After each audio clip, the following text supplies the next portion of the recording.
লাগাতার বৃষ্টির জেরে বিপদসীমার ওপরে কাঁসাই নদীর জল। ডেবরা ব্লকের বিস্তীর্ণ এলাকা জল ঢুকতে শুরু করেছে। মলিঘাটি গ্রাম পঞ্চায়েত, ভবানীপুর গ্রাম পঞ্চায়েত, লোয়াদা সহ বেশ কিছু এলাকায় বিঘার পর বিঘা জমি জলের তলায়।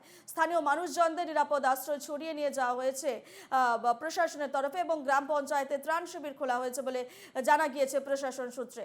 আরও একবার জানিয়ে রাখি যে বিপদসীমার ওপর দিয়ে বইছে জল। লাগাতার বৃষ্টির জেরে বিপদসীমার ওপরে কাঁসাই নদীর জল। ডেবরা ব্লকের বিস্তীর্ণ এলাকায় জল ঢুকতে শুরু করেছে।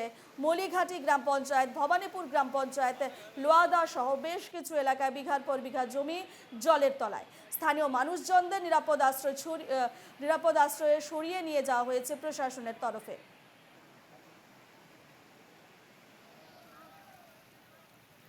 এ নিয়ে বিস্তারিত জানবো। ফোনলাইনে রয়েছেন আমাদের প্রতিনিধি ইন্দ্রজিৎ সাহু। ইন্দ্রজিৎ, লাগাতার বৃষ্টির জন্য বিপদসীমার উপর দিয়ে কাঁসাই নদীর জল বইছে এবং ডেবরা ব্লকের বিস্তীর্ণ এলাকা জলের তলায়, ঠিক কি ছবি এই মুহূর্তের, কি পরিস্থিতি?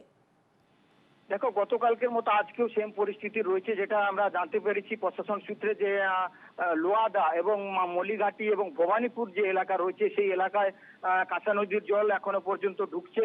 এর পাশাপাশি বিঘার পর বিঘা জমি জলের তলায় নেমে গিয়েছে। প্রশাসনের পক্ষ থেকে ইতিমধ্যে স্থানীয় মানুষজনদের নিরাপদ আশ্রয়ে নিয়ে যাওয়ার ব্যবস্থা করা হয়েছে।